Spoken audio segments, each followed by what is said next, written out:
अस्सलाम वालेकुम स्टूडेंट्स, कैसे हैं आप सब लोग। Hope so you are all fine. Students, हम लोग जो है 9th क्लास की केमिस्ट्री का चैप्टर नंबर 7 इलेक्ट्रोकेमिस्ट्री पढ़े थे, जिसमें हमने प्रीवियस लेक्चर्स में डिस्कस किया कि आपके पास रेडॉक्स रिएक्शन क्या होता है। रेडॉक्स रिएक्शन में हमने ऑक्सीडेशन रिडक्शन को देखा। देन बेटा हमने नेक्स्ट देखा कि आपके पास केमिकल सेल के कितने टाइप्स होती हैं, और इसके अलावा इलेक्ट्रोलाइटिक सेल क्या होता है, गैल्वेनिक सेल या वोल्टिक सेल क्या होता है, और इसके अलावा उसके एप्लीकेशंस को हमने देखा। आज बेटा हम जो देखने जा रहे हैं वो हम देखने को रेडिएशन क्या होती है और इससे बचा किस तरह से जा सकता है। आपने घरों में देखा होगा अक्सर लोहे की कोई चीज लाई जाए, उसको अगर आप प्रॉपरली जो है वो उसकी हिफाजत ना करें, देखभाल ना करें, तो क्या होता है थोड़ी देर बाद उसके ऊपर ना ब्राउन ब्राउन कलर के फ्लैक्स बन के उतरना शुरू हो जाते हैं। वो कुछ टुकड़े से होते हैं जो आहिस्ता आहिस्ता नीचे गिरना शुरू कर देते हैं, और जो आयरन का आपने रॉड रखा होता है या कोई भी आयरन की चीज होती है वो क्या होती है, लोहे की चीज वो खराब होना शुरू हो जाती है।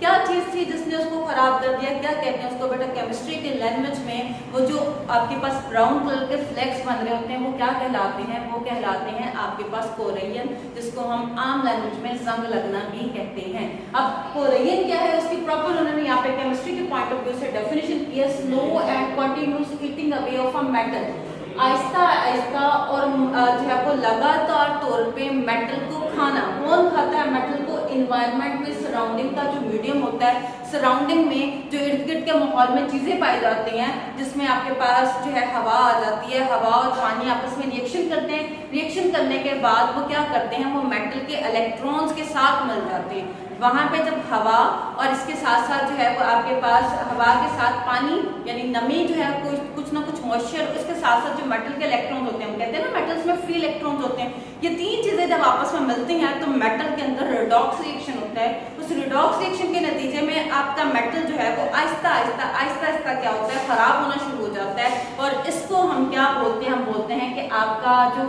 लोहे की कोई भी चीज है या कोई भी मेटल है, लाजमी नहीं लोहे की चीज को बोलते हैं, किसी भी मेटल को जब जंग लगता है, कोई भी मेटल जो है वो इन्वायरमेंटल प्रोसेस की वजह से खराब होना शुरू हो जाता है, तो उसको क्या बोलते हैं, हम कोरेयन बोलते हैं। यहाँ पे लिखा गया है slow and continuous eating away of a metal, किसी भी मेटल का, किसी भी लोहे की चीज का खाया जाना, किसी भी मेटल का खाया जाना सराउंडिंग मीडियम की वजह से, उसको क्या बोलेंगे, कोरेयन बोलेंगे। और ये आपके पास रेडॉक्स रिएक्शन होता है, क्योंकि इसमें ऑक्सीडेशन भी हो रही होती है और रिडक्शन भी हो रही है, यानी इलेक्ट्रॉन रिमूव भी हो रहे होते हैं और इलेक्ट्रॉन्स जो है वो दूसरी साइड पे एंटर भी हो रहे होते हैं। और ये कैसे होता है, वो कहते हैं जब तीन चीजें आपस में मिलती हैं, occur by the action of air and moisture with metal, जब हवा और उसके साथ साथ नमी जो है मेटल के साथ मिलते हैं, ये तीन चीजें मिल जाती हैं। अगर ये तीनों चीजें मिल जाएंगी तो कोई भी मेटल है उसको जंग लग जाएगा।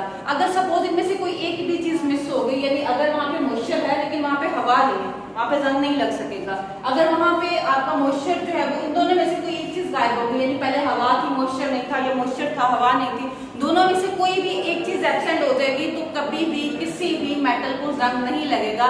मेटल को जंग लगने के लिए ये शर्त है कि दोनों चीजें जो है वो मेटल के साथ रिएक्ट करेंगी, तब मेटल को जंग लगेगा, अदरवाइज मेटल को जंग नहीं लगेगा। अब बेटा आपके पास कोई भी मेटल हो, जैसे सपोज आयरन है आपके पास, आयरन के अलावा जो मेटल्स हमारे घरों में यूज की जाती है जैसे क्रोमियम वगैरह होती है, कुछ और क्रोमियम को वैसे जंग नहीं लगता, जितने भी मेटल्स हैं उन सबको जो जंग लगना है वो क्या कहलाएगा, कोरेयन कहलाएगा। लेकिन जब लोहे को जंग लगता है, लोहे को जंग लगने के लिए हम एक स्पेसिफिक वर्ड इस्तेमाल करते हैं, लोहे को जंग लगने के प्रोसेस को हम बोलते हैं रस्टिंग, ठीक है। The corrosion of iron is called rusting. Corrosion एक जनरल टर्म है जो सारे के सारे मेटल्स के लिए इस्तेमाल की जाती है, यानी किसी भी मेटल को जंग लग जाए आप बोलेंगे वो क्या हो गया, कोराइड हो गया, या उसको वो जो है कोरेयन का प्रोसेस हुआ। लेकिन जब बेटा लोहे को जंग लगता है, आयरन को जंग लगता है, आयरन के जंग लगने के प्रोसेस को हम क्या बोलते हैं, रस्टिंग बोलते हैं। आपको शॉर्ट क्वेश्चन आता है डिफरेंशिएट बिटवीन कोरेयन एंड रस्टिंग, कोरेयन और रस्टिंग में क्या फर्क है, तो कोरेयन एक आपके पास जनरल टर्म है,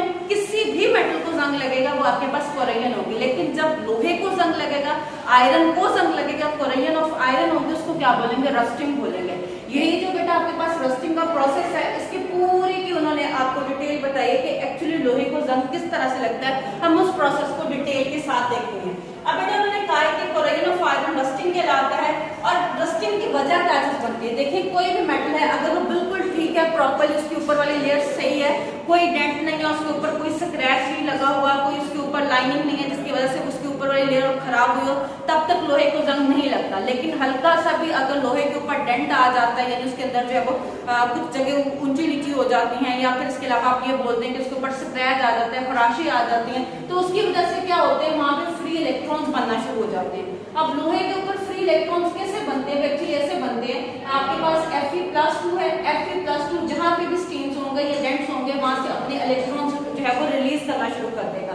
अब हमने जो है वो ऑक्सीडेशन की डेफिनेशन पढ़ी थी कि ऑक्सीडेशन क्या होता है, removal of electron is called oxidation. और ऑक्सीडेशन हमेशा कहाँ पे होती है? हमने कहा था एनोड वो रीजन होता है जहाँ पे हमेशा हमारे पास ऑक्सीडेशन होती है। तो यहाँ पे क्या होगा, सपोज आपके पास दो आयरन के जो है वो एटम है, दोनों अपने एक एक इलेक्ट्रॉन रिलीज करेंगे, तो आपके पास टोटल कितने इलेक्ट्रॉन जो है वो रिलीज हो रहे हैं? यहाँ से 4 इलेक्ट्रॉन जो है रिलीज हो रहे हैं। तो आपके पास 4 इलेक्ट्रॉन यहाँ से रिलीज हुए, या सपोज आप बोल दें कि आपके पास Fe सिंपल था, वो Fe+2, तो दो इलेक्ट्रॉन रिलीज हुए और आपके पास क्या बनते हैं? यहाँ पे 4 इलेक्ट्रॉन जो है वो रिलीज हो रहे होते हैं। अब लॉस ऑफ इलेक्ट्रॉन्स क्या कहलाता है? आपके पास लॉस ऑफ इलेक्ट्रॉन ऑक्सीडेशन कहलाता है। तो यहाँ पे आपके पास क्या हो रही है? ऑक्सीडेशन हो रही होती है। और आपके पास वो रीजन जहाँ पे ऑक्सीडेशन हो रही होती है क्या कहलाता है?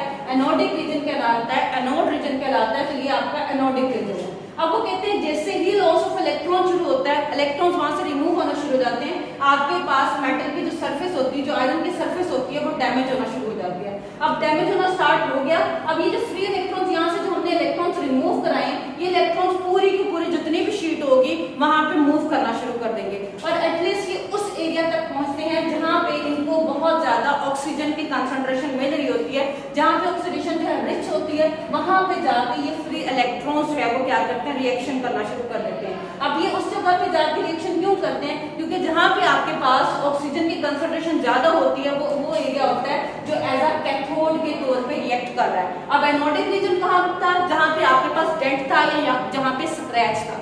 अब कैथोडिक रीजन कौन सा होगा? ये कैथोड रीजन कहाँ पे होगा? जहां पे आपके पास ऑक्सीजन की कंसंट्रेशन हाई होगी। तो यहाँ पे ऑक्सीजन की कंसंट्रेशन हाई थी, इस रीजन ने किसका काम किया? कैथोड का काम किया। अब कैथोड क्या रीजन होता है बेटा? वो रीजन होता है जहां पे आपके पास रिडक्शन हो रही होती है, यानी गेन ऑफ इलेक्ट्रॉन जिस रीजन पे होगा वो आपका कैथोड रीजन कहलाएगा। अब कैथोड रीजन में आपके पास वो इलेक्ट्रॉन्स मूव करते करते यहाँ पे आ गए, और इसके साथ साथ बेटा आपके पास ऑक्सीजन भी आ गई। अब यहाँ पे एक और चीज मैंने हाइड्रोजन लिखे हुए हैं, H पॉजिटिव आयंस लिखे। ये H पॉजिटिव आयंस कहाँ पे आते हैं? उसके लिए बेटा मैंने यहाँ पे मेंशन किया हुआ है कि ये जो आपके पास हाइड्रोजन आयंस है, ये हाइड्रोजन आयंस आते हैं आपके पास कार्बोनिक एसिड से। अब कार्बोनिक एसिड क्या है बेटा? आपको पता है यहाँ पे हमारे पास हवा में नमी मौजूद है, जिसको वाटर भी बोल सकते हैं, मॉइस्चर है।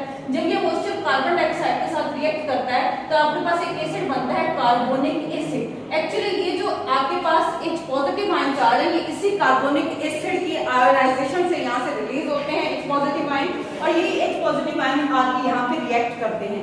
जब ये आके यहाँ पे रिएक्ट करते हैं, आपके पास वाटर का एक मॉलिक्यूल बनता है, और यहाँ पे बेसिकली क्या हो रही होती है? ऑक्सीजन की रिडक्शन हो रही होती है। कैसे ऑक्सीजन की रिडक्शन हो रही होती है?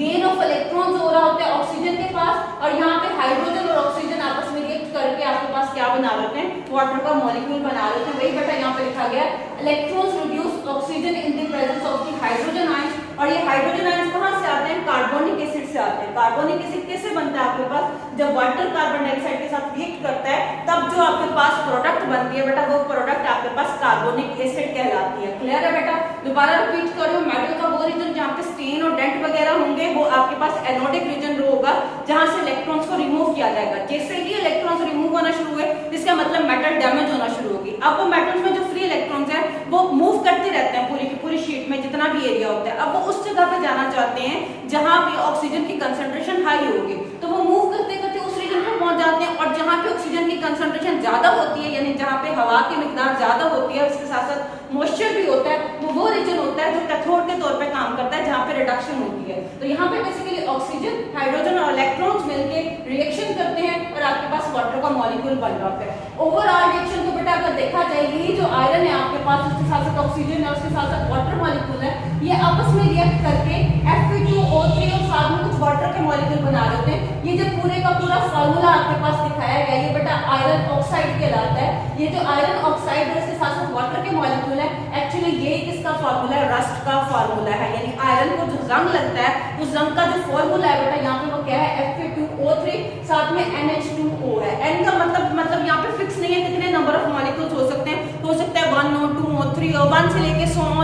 कितने भी नंबर तक कुछ भी नंबर्स यहाँ पे हो सकते हैं। उसके साथ साथ आपके पास दोबारा से हाइड्रोजन आयंस बनते हैं, यही हाइड्रोजन आयंस दोबारा से रिएक्शन करते हैं और इस वक्त तक रिएक्शन आपके पास चलता रहता है जब तक पूरे के पूरे लोहे की शीट को जंग नहीं लग जाता। इसलिए मैंने यहाँ पे लिखा हुआ है ये जो रस्ट है ये पूरा स्ट्रक्चर होती है, यानी अपने अंदर हमेशा से किसी ना किसी चीज को गुजरने देती है। यहाँ से मॉइस्चर अंदर एंटर होगा, हवा अंदर एंटर होगी और वो मेटल के साथ रिएक्ट करते करते पूरे के पूरे मेटल्स को क्या करते हैं कि खा जाएगी, ईट अवे कोरोजन की। किस तरह से हम कोरोजन से बच सकते हैं या लोहे को जंग लगने से हम किस तरह से बचा सकते हैं, वो डिफरेंट मेथड्स है बेटा। तो आपके सामने सबसे पहला मेथड जो मेंशन किया गया रिमूवल ऑफ स्टेन्स, कि आपके पास मेटल उसके ऊपर आयरन के ऊपर जो भी मेटल आप इस्तेमाल कर रहे हैं, आयरन की क्योंकि हम बात कर रहे हैं, रस्टिंग ऑफ आयरन की बात कर रहे थे या कोरोजन की बात करें, किसी भी मेटल को कोरोजन से बचाना है तो क्या करेंगे आप सबसे पहले उसको स्टेन से साफ कर लेंगे। कैसे साफ करेंगे, सपोज उसके ऊपर कोई भी दाग का है उसको आप अच्छे से साफ करें, आप किसी भी एसिड के थ्रू उसको साफ कर सकते हैं। इसके अलावा आप उसको जो है वो किसी भी और सरफेस से डिटर्जेंट से साफ कर सकते हैं। इसके अलावा जो है आप उसको रगड़ के किसी चीज से साफ कर सकते हैं कि इसके ऊपर किसी भी तरह का कोई भी स्टेन ना रहे।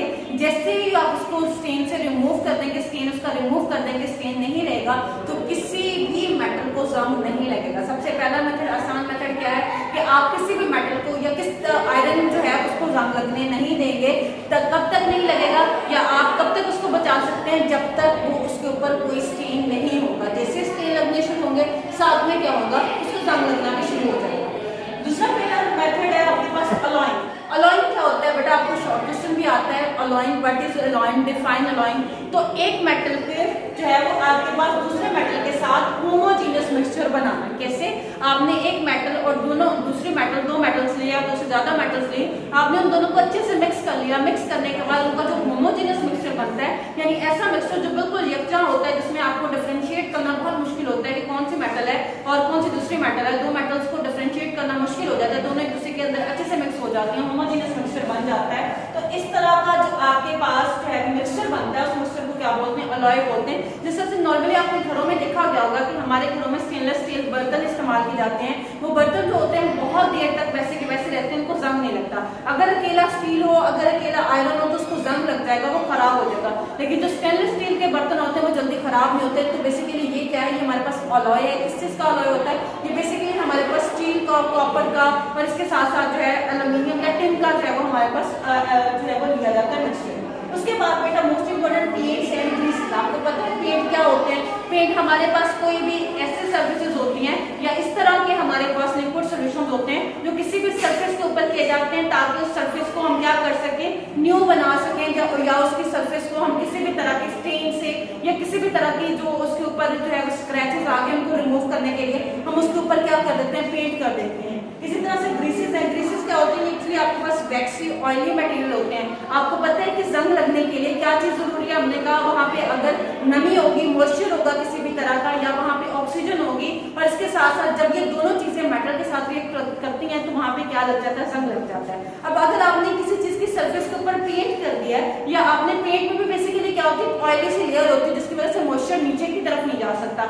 अब हवा जितनी मर्जी हो, जब मॉइस्चर ही नीचे नहीं जा सकेगा तो क्या वहां पे जंग लगेगा, नहीं लगेगा। इसी तरह से जब आप वहां पे ग्रीस कर देते हैं, कोई भी ऑयली लेयर जो है उसके ऊपर जो है वो आप कर देते हैं, ग्रीस लगा देते हैं, लुब्रिकेंट लगा देते हैं, जिसकी वजह से जो पानी है वो गुजर के अंदर नहीं जा सकता। अब जब मेटल के साथ पानी लीक नहीं करेगा, नमी नहीं होगी, मॉइस्चर नहीं होगा, तो मेटल को जंग नहीं लगेगा। तो ये इसीलिए कह रहे हैं कि आजकल पेंट्स किए जाते हैं, कुछ पेंट्स ऐसे आ रहे हैं जिनमें केमिकल्स होते हैं, केमिकल स्टेबलाइजर के तौर पे काम करते हैं। स्टेबलाइजर क्या होता है, जो किसी चीज को स्टेबल रखता है, यानी उसको जो है खराब होने नहीं देता। तो ये पेंट स्टेबलाइजर की तरह काम करेंगे और वो किसी भी चीज को या किसी भी आयरन को या किसी भी मेटल को क्या करेंगे, कोरोजन जो है वो या जंग लगने से क्या रखेंगे, महफूज रखेंगे। नेक्स्ट मेथड है आपके पास मेटेलिक कोटिंग का। अब कोटिंग का आपको पता है, किसी चीज के ऊपर कोई चीज दूसरी लगा देना, वो कोटिंग कहलाता है। कोट करना, जिस से हम कहते हैं कि पेंट का एक कोट कर दिया, दूसरा कोट कर दिया, बेसिकली क्या होता है, सरफेस लेयर बना देना उसके ऊपर। मेटेलिक कोटिंग मतलब मेटल्स की लेयर कर देना। तो अगर आपके पास एक मेटल है, उसके ऊपर आप दूसरी मेटल की लेयर जो है वो पेंट कर देते हैं, ये प्रोसेस क्या कहलाता है, मेटेलिक कोटिंग कहलाता है। Coating of metal with other metal, एक मेटल की दूसरे मेटल के ऊपर कोटिंग कर देना क्या कहलाता है, मेटेलिक कोटिंग। और किस चीज की कोटिंग की जाती है बेटा, जिंक की जाती है, टिन की जाती है, क्रोमियम की जाती है। ये तीन ऐसे मेटल्स हैं जिनको हम मोस्टली कोटिंग्स के लिए इस्तेमाल करते हैं। कोटिंग करने के दो तरीके होते हैं बेटा, एक होता है फिजिकल मेथड और दूसरा होता है इलेक्ट्रोलाइटिक मेथड। अब फिजिकल मेथड्स में अगर देखा जाए यानी फिजिकली आप किसी भी चीज के ऊपर लेयर कर देते हैं तो उसमें बेटा आपके पास दो तरह की कोटिंग आती है, एक होती है जिंक कोटिंग और दूसरी क्या होती है टिन कोटिंग। अब जिंक कोटिंग क्या होती है? जिंक कोटिंग ये होती है कि आयरन के ऊपर या किसी भी मेटल के ऊपर आप जिंक की कोटिंग कर देते हैं, जिंक की लेयर उसके ऊपर चढ़ा देते हैं। ये मेथड आपके पास क्या कहलाता है? इस मेथड को गैल्वेनाइजिंग भी कहते हैं। ये बेटा आपके पास शॉर्ट क्वेश्चन के तौर पे आता है, डिफाइन गैल्वेनाइजिंग। गैल्वेनाइजिंग जो है वो क्या है और इसके साथ साथ what is the benefit of the galvanising, galvanising के क्या बेनिफिट्स होते हैं। तो बेटा एक मेटल के ऊपर एक जो है वो आयरन के ऊपर जिंक की कोटिंग कर देना, जिंक की तय चढ़ा देना, वो क्या कहलाएगा आपके पास? वो कहलाएगा जिंक कोटिंग या फिर गैल्वेनाइजिंग कहलाएगा। कैसे किया जाता है बेटा? जो भी आपके पास मेटल है या फिर आपके पास आयरन है उसको सबसे पहले आप मेटल जिंक क्लोराइड में क्या करते हैं? डिप करते हैं, बात करते हैं, यानी प्रॉपर उसको उसके अंदर आप डाल देते हैं। जब आप उसके अंदर उसको डालते हैं फिर दोबारा आप बाहर निकाल के उसको हीट करते हैं। हीट करने के बाद दूसरी दफा फिर आप क्या करते हैं? पहले तो जिंक क्लोराइड में इसको डिप किया था, अब दूसरा बेटा आपके पास जो दूसरा चीज होती है वो आप प्योर जिंक जो मेल्ट फॉर्म में आपने ली होती है, आप उसके बाद उसको जिंक मेटल की मेल्ट की हुई जो मेटल होती है उसके अंदर डालते हैं। पहले जिंक क्लोराइड में डाला, आपने उसको हीट किया, हीट करने के बाद दोबारा आप मेल्टेड जो आपके पास जिंक होती है उसमें डालते हैं। डालने के बाद बेटा आप क्या करते हैं? उसको आप प्रॉपर जो है वो ठंडा कर लेते हैं। अब ठंडा होने के बाद वो लेयर ऊपर प्रॉपर जम जाती है, उसके ऊपर लग जाती है, उसके साथ जो है प्रॉपर अटैच हो जाती है। अब इस प्रोसेस को क्या कहते हैं? गैल्वेनाइजिंग। गैल्वेनाइजिंग का फायदा क्या है? हम क्यों करते हैं गैल्वेनाइजिंग? बेटा गैल्वेनाइजिंग का फायदा ये है कि अगर ऊपर से जो है वो जिंक की लेयर उतर भी जाएगी फिर भी उस मेटल को जंग नहीं लग सकेगा। यही सबसे बड़ा हमारे पास गैल्वेनाइजिंग का फायदा होता है कि इवन दैट आपके ऊपर आपके मेटल के ऊपर से वो लेयर उतर भी गई है, वो खराब भी हो रही है, लेकिन फिर भी नीचे से मेटल जो है वो डैमेज नहीं हो रही। इसी तरह से बेटा टिन कोटिंग है। टिन कोटिंग अब जैसे नाम से पता चल रहा है कि एक मेटल के ऊपर आप टिन की जो है वो कवरिंग कर देते हैं, टिन को आप कवर कर देते हो, टिन की लेयरिंग कर देते हो, टिन मेटल जो है वो आप ऊपर लगा देते हो, उसकी लेयरिंग कर देते हो। ये मेथड क्या कहलाता है? टिन कोटिंग कहलाता है। अब कैसे की जाती है? वो कहते हैं मोल्टन टिन, यानी आप मेल्ट करके जो है वो टिन को लेते हो और फिर इसको किस में से गुजारा जाता है? रोलर्स में से, यानी दो इस तरह के रोलर्स गुजरे होते हैं और दरमियान से आप उस मेटल्स को गुजारते हो और इस तरह से उसके ऊपर क्या हो जाता है? उसकी कवरिंग हो जाती है। ठीक है, अब इसका फायदा क्या होता है? आपने नाम सुना होगा टिन पैक। आप लोग कुछ भी कोल्ड ड्रिंक्स वगैरह लेने जाते हो टिन पैक्स में होती है। वो टिन पैक्स क्यों बोला जाता है? क्योंकि बेसिकली आपके पास वो जो आपके पास जितने भी बेवरेजेस फूड गेम्स होते हैं, यानी जिसमें आपकी कोल्ड ड्रिंक्स वगैरह सॉफ्ट ड्रिंक्स वगैरह आते हैं, उसके ऊपर किस चीज की कवरिंग की होती है? किस चीज की लेयरिंग की होती है? प्रॉपर टिन की कवरिंग की होती है। इस वजह से आप उसको टिन पैक्स बोलते हो। तो वो कहते हैं ज्यादातर हम टिन कोटिंग उनके ऊपर करते हैं जो आपके पास खुराक को महफूज करने के लिए या बेवरेज वगैरह को जो है वो सेव करने के लिए जो है इस्तेमाल किया जाता है। तो वो कहते हैं यहाँ पे हमने देखा ना जिंक कोटिंग जब हम करते हैं, जिंक की कोटिंग जो है खराब भी हो जाए फिर भी जो है वो नीचे मेटल को जंग नहीं लगता दोबारा। लेकिन अगर बेटा आपके पास टिन की कोटिंग खराब हो जाती है तो साथ में ही आपकी जो मेटल होती है उसको जंग लगना शुरू हो जाता है। तो ये इसका थोड़ा सा नुकसान है। जैसे ही ऊपर से टिन की कवरिंग उतरेगी फौरन से मेटल को जंग लगना शुरू हो जाएगा।